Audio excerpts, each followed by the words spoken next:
ಹೆಬ್ಬಳಲು ಶ್ರೀಚಕ್ರಮಾತಾ YouTube channel ವೀಕ್ಷಕರಿಗೆ ನನ್ನ ಹೃತ್ಪೂರ್ವಕ ನಮಸ್ಕಾರಗಳು. ಸುಭಾಷಿತ: ಮನಸ್ಸು ಬಿಚ್ಚಿ ಮಾತನಾಡಿದರೆ ಬೇಕಾದದ್ದು ಪಡೆಯಬಹುದು, ಮನಸ್ಸಲ್ಲಿ ಇಟ್ಟುಕೊಂಡಿದ್ದರೆ ಇದ್ದಿದ್ದೂ ಕಳೆದು ಹೋಗಬಹುದು. ಅಗತ್ಯವಿದ್ದಲ್ಲಿ ಮನ ಬಿಚ್ಚಿ ಮಾತನಾಡಿ. ಇವತ್ತು ದಿನಪಂಚಾಂಗಕ್ಕಿಂತ ಮುಂಚೆ ದೀಪಾವಳಿ ಬಲೀಂದ್ರ ಪೂಜೆ ಬಗ್ಗೆ ತಿಳ್ಕೊಳ್ಳೋಣ. ಸ್ವರ್ಗದ ಗದ್ದಿಗೆಯ ಮರಳಿ ಸಿಕ್ಕಿದರೂ ಕೂಡ ದೇವೇಂದ್ರನಿಗೆ ಬಲಿಯ ಕುರಿತಾದ ಭಯ ನಿವಾರಣೆಯಾಗುವುದಿಲ್ಲ.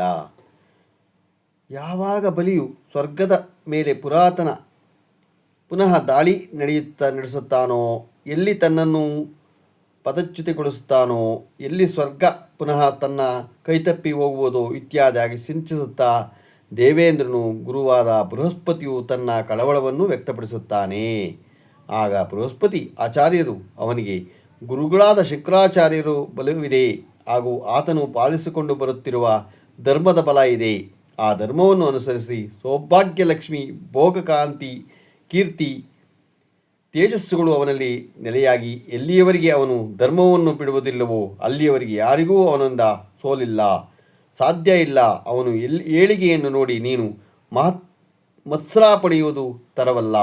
ಅಲ್ಲದೆ ಆತನು ಸ್ವರ್ಗದ ಮೇಲೆ ಆಗಲ್ಲ, ವಿನಾಕಾರಣ ದಾಳಿ ಮಾಡುವಂತಹ ದುಷ್ಟನಲ್ಲ. ಹೀಗಾಗಿ ನೀನು ನಿಶ್ಚಿಂತನಾಗಿರು ಎಂದು ಅವನಿಗೆ ಬದ್ಧವಾಗಿ ಬುದ್ಧಿ ಹೇಳ್ತಾರೆ. ಬೃಹಸ್ಪತಿ ಆಚಾರ್ಯರು ಎಷ್ಟೇ ಹಿತವಾದ ಹೇಳಿದರೂ ಕೂಡ ದೇವೇಂದ್ರನಿಗೆ ಅವು ಯಾವುವೂ ಇಡಿಸುವುದಿಲ್ಲ. ಹೇಗಾದರೂ ಮಾಡಿ ಬಲಿಯು ಏಳಿಗೆಯನ್ನು ತಡೆಯಲೇಬೇಕು ಎಂಬ ಒಂದೇ ಉದ್ದೇಶದಿಂದ ಅವನು ಅಗ್ನಿ, ವಾಯು, ವರುಣನನ್ನು ಕೂಡಿಕೊಂಡು ಬ್ರಾಹ್ಮಣ ವೇಷ ಧರಿಸಿ ಬಲಿಚಕ್ರವರ್ತಿ ಇದ್ದೆಡೆಗೆ ಹೋಗಿರುತ್ತಾನೆ. ಬ್ರಾಹ್ಮಣನನ್ನು ಸತ್ಕರಿಸಿ, ಬಲಿಯು ನಿಮಗೆ ಏನು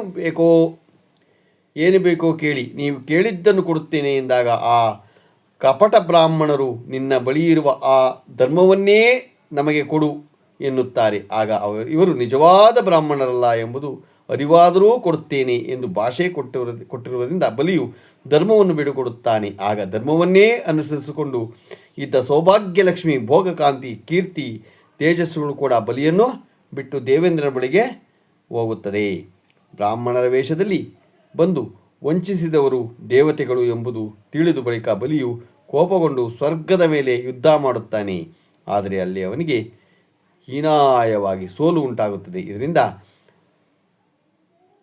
ವ್ಯಥೆಗೀಡಾಗದೆ ಬಲಿಯು ಗುರುಗಳಾದ ಶುಕ್ರಾಚಾರ್ಯನು ಸಲಹೆಯಂತೆ ವಿಶ್ವಜಿತು ಎಂಬ ಯಾಗವನ್ನು ಮಾಡುತ್ತಾನೆ. ಆಗ ಯಜ್ಞಕುಂಡದಲ್ಲಿ ಉದಿಸಿ ಬಂದ ದೇವಪುರುಷ ವಿಶೇಷವಾದ ರಥ, ಬಿಲ್ಲು, ಬಾಣ, ಕವಚ ಹಾಗೂ ಖಡ್ಗಗಳನ್ನು ಪ್ರಸಾದ ರೂಪದಲ್ಲಿ ಬಲಿ ನೀಡುತ್ತಾನೆ. ಅಲ್ಲದೆ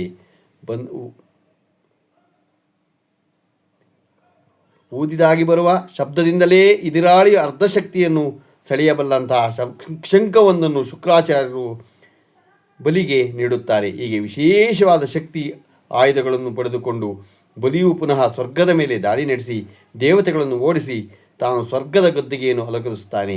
ಅಂದಿನಿಂದ ಆತ ಬಲೀಂದ್ರನೆಂದು ಕರೆಸಿಕೊಳ್ಳುತ್ತಾನೆ. ಮಾತ್ರವಲ್ಲದೆ ಸ್ವರ್ಗದ ಆಧಿಪತ್ಯವನ್ನು ಶಾಶ್ವತಗೊಳಿಸಿಕೊಳ್ಳುತ್ತಾನೆ.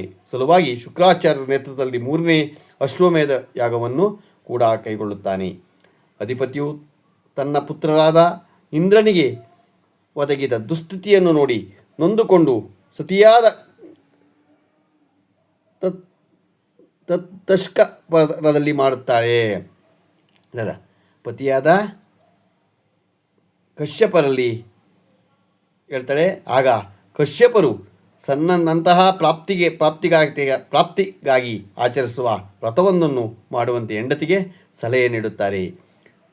ಅದರಿಂದ ನಡೆಸಿದ ಆ ವ್ರತದ ಫಲವೋ ಎಂಬಂತೆ ಭಾದ್ರಪದ ಶುಕ್ರದ ದ್ವಾದಶಿ ಹಾಗೂ ಶ್ರವಣ ನಕ್ಷತ್ರದಂದು ಮಹಾವಿಷ್ಣುವು ಅದಿತಿ ಹಾಗೂ ತನ್ನ ಪರರಿಗೆ ಮಗನಾಗಿ ಅವತಾರ ತೆಳೆದು ಜನಿಸುತ್ತಾರೆ. ಆ ಮಗನಿಗೆ ಕಶ್ಯಪನು ವಾಮನ ಎಂಬ ನಾಮಕರಣವನ್ನು ಮಾಡಿ ಚೌಲ ಉಪನಯನಗಳನ್ನು ನೆರವೇರಿಸುತ್ತಾನೆ.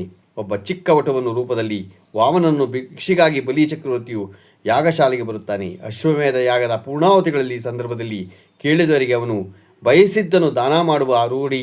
ಅದರಂತೆ ಏನು ಬೇಕೆಂದು ಕೇಳಿದಾಗ ವಾಮನನು ತನಗೆ 3 ಅಡಿಗಳಷ್ಟು ಜಾಗ ಬೇಕೆಂದು ಕೇಳುತ್ತಾನೆ. ಒಪ್ಪಿದನು. ಬಲಿಯು ದಾರೆ ಎರೆದು ಕೊಡಲು ಉದ್ಯುಕ್ತನಾಗುತ್ತಾನೆ. ಆಗ ವಿಷ್ಣುವಿಗೆ ಮಾಯೆಯನ್ನು ಅರಿತು ಶುಕ್ರಾಚಾರ್ಯರು ಕೊಡಬೇಡ ಎನ್ನುತ್ತಾರೆ. ಆದರೆ ಬಲಿಯು ಗುರುಗಳ ಮಾತನ್ನು ಮೀರಿ ಕೊಟ್ಟ ಮಾತಿನಂತೆ ಕಮಂಡಲದ ಜಲದಿಂದ ಧಾರೆ ಎರೆದು ದಾನ ಕೊಡಲು ಮುಂದಾಗುತ್ತಾನೆ. ಆಗ ಕೋಪಗೊಂಡ ಶುಕ್ರಾಚಾರ್ಯರು ನಿನ್ನ ಸ್ಥಾನಚ್ಯುತಿಯಾಗಲಿ ಎಂದು ಬಲಿಯು ಶಪಿಸುತ್ತಾರೆ. ಅಲ್ಲದೆ ಚಿಕ್ಕ ಕಪ್ಪೆಯ ಮರಿಯ ರೂಪ ಧರಿಸಿ ಆ ಕಮಲದ ರಂಧ್ರದಲ್ಲಿ ಕುಳಿತು ಜಲಧಾರೆಯು ಕೆಳಗೆ ಹರಿಯದಂತೆ ತಡೆಯುತ್ತಾರೆ.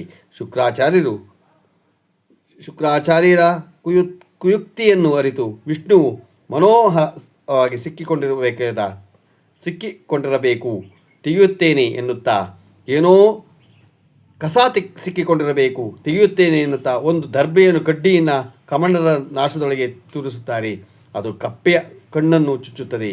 ಅಂದಿನಿಂದ ಶುಕ್ರಾಚಾರ್ಯರು ತನ್ನ ಒಂದು ಕಣ್ಣನ್ನು ಕಳೆದುಕೊಂಡು ಒಕ್ಕಣ್ಣ ಶುಕ್ರಾಚಾರ್ಯರಾಗುತ್ತಾರೆ. ನೋವಿನಿಂದ ಶುಕ್ರಾಚಾರ್ಯರು ಅಲ್ಲಿಂದ ತೆರಳುತ್ತಾರೆ.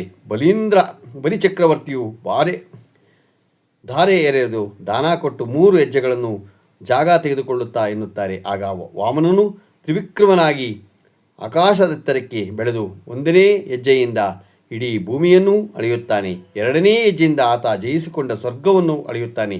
3ನೇ ಹೆಜ್ಜೆ ಎಲ್ಲಿಡಬೇಕೆಂದು ಚಕ್ರವರ್ತಿಯನ್ನು ಕೇಳಿದಾಗ ಬೇರೇನು ತೋಚದೆ ಬಲಿಯು ತನ್ನ ತಲೆಯ ಮೇಲಿಡುವಂತೆ ಕೇಳಿಕೊಳ್ಳುತ್ತಾನೆ. 3ನೇ ಹೆಜ್ಜೆಯನ್ನು ಆತನ ತಲೆಯ ಮೇಲಿಟ್ಟು ತ್ರಿವಿಕ್ರಮನು ಬಲಿಚಕ್ರವರ್ತಿಯನ್ನು ಪಾತಾಳಕ್ಕೆ ತಳ್ಳುತ್ತಾನೆ. ನಂತರ ತನ್ನ ನಿಜರೂಪವನ್ನು ಬಲಿಚಕ್ರವರ್ತಿಗೆ ತೋರಿಸ್ತಾನೆ. ನಾನೇ ಮಹಾವಿಷ್ಣು, ನಾನು ಪ್ರತ್ಯಕ್ಷನಾಗಿರುವುದರಿಂದ ನೀನು ಮೊದಲಿಗೆ ಯಾಗವು ಪೂರ್ಣಗೊಂಡಂತಾಗಿದೆ. ಅದಕ್ಕೆ ಪ್ರತಿಫಲವಾಗಿ ನಿನಗೆ ಇಂದ್ರ ಪದವಿಯು ಖಂಡಿತವಾಗಿಯೂ ಲಭಿಸುತ್ತದೆ. ಆದರೆ ಈಗ ಅಲ್ಲ. ಈ ಅವ್ಯವಸ್ಥೆ ವೈವಸತ್ವ ಮನಂತ್ವದಲ್ಲಿ ಈಗಾಗಲೇ ಅಲ್ಲೊಬ್ಬ ಇಂದ್ರ ಪುರಂದರ ಎಂಬುವನು ಇದ್ದಾನೆ. ಒಂದು ಮನ್ವಂತರದಲ್ಲಿ ಇಬ್ಬರು ಇರಲು ಸಾಧ್ಯ ಅಲ್ಲ. ಅವರು ಎಷ್ಟೇ ದುರ್ಬಲರಾಗಿದ್ದರೂ ಅವನಿಗೆ ಒಂದು ಮನ್ವಂತರದ ಅವಧಿಯನ್ನು ಪೂರ್ಣಗೊಳಿಸಲು ಅವಕಾಶ ನೀಡಬೇಕು. ಹೀಗಾಗಿ ಮುಂದೆ ಬರಲಿರುವ ಸೂರ್ಯ ಸಾವರ್ಣಿ ಮನ್ವಂತರದಲ್ಲಿ ನಿನಗೆ ಇಂದ್ರ ಪದವಿ ದೊರೆಯಲಿದೆ. ಅದು ತನಕ ನೀನು ಪಾತಾಳದಲ್ಲಿ ಅಳಿಸಿಕೊಂಡಿರು. ವರ್ಷಕ್ಕೊಮ್ಮೆ ಇದೇ ದಿನ ಅಂದರೆ ಕಾರ್ತೀಕ ಮಾಸ ಶುಕ್ಲ ಪಕ್ಷದ ಪಾಡ್ಯದಂದು ನೀನು ಭೂಲೋಕಕ್ಕೆ ಬರಬೇಕೆಂದು ಅಲ್ಲಿ ನಿನ್ನನ್ನು ಜನರು ಪೂಜೆಗೈದು ಸ್ವಾಗತಿಸುವರು ಎಂದು ವರವನ್ನು ಕೊಡುತ್ತಾನೆ. ಮಹಾವಿಷ್ಣುವಿನ ನಿಬಂಧನೆಯಂತೆ ಬಲಿಚಕ್ರವರ್ತಿಯು ಪಾತಾಳಕ್ಕೆ ಹೋಗಿ ನೆಲೆಸುತ್ತಾನೆ.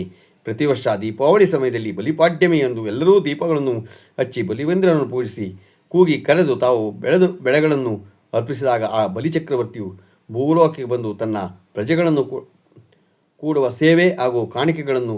ಸೇವೆ ಮತ್ತು ಕಾಣಿಕೆಗಳನ್ನು ಸ್ವೀಕರಿಸ್ತಾನೆ ಎಂಬುದು ಇದರಲ್ಲಿ ನಂಬಿಕೆ. ಮತ್ತು ನಾವು ದೀಪಾವಳಿನ ಹೇಗೆ ಆಚರಿಸಬೇಕು ಅಂದರೆ ಹಬ್ಬದಿನ ಪ್ರಮುಖ ವಿಷಯಗಳನ್ನು ಏನು ಅಂದರೆ ವರ್ಷ ಹಚ್ಚಿದ ಭಿನ್ನವಾಗಿರೋ ದೀಪಗಳನ್ನು ಹಚ್ಚಬೇಡಿ, ಗೊತ್ತಾಯ್ತಾ. ಹೊಸ ಮಣ್ಣಿನ ದೀಪಗಳನ್ನು ತಂದು ಶುದ್ಧವಾದ ಎಣ್ಣೆಯನ್ನು ಕಾಂತಿ ಹೊಸ ಭಕ್ತಿಯಿಂದ ಉಪಯೋಗಿಸಿ. ದೀಪವನ್ನು ಹಚ್ಚುವುದು ಶುಭಕರ ಎಂದು ಬಣ್ಣಿಸಲಾಗಿದೆ, ಗೊತ್ತಾಯ್ತಾ. ಮಣ್ಣಿನಿಂದ ಮಾಡಿದ ದೀಪಗಳನ್ನು ಶ್ರೇಷ್ಠವಾಗಿರುತ್ತದೆ. ದೀಪಾವಳಿಯು ನಮ್ಮ ಹಿಂದೂಗಳ ಪ್ರಮುಖ ಹಬ್ಬವಾಗಿದೆ. ಈ ಹಬ್ಬವನ್ನು ನಾವು ಪ್ರತಿ ವರ್ಷ ಭಿನ್ನವಾಗಿ ಆಚರಣೆ ಮಾಡೋಣ. ದೀಪ ಹಚ್ಚುವುದರ ಜೊತೆ ಮನೆಯ ಮುಂದೆ ರಂಗೋಲಿ ಬಿಡೋಣ, ಮನೆಯನ್ನು ಶೃಂಗರಿಸೋಣ, ಗೊತ್ತಾಯ್ತಾ.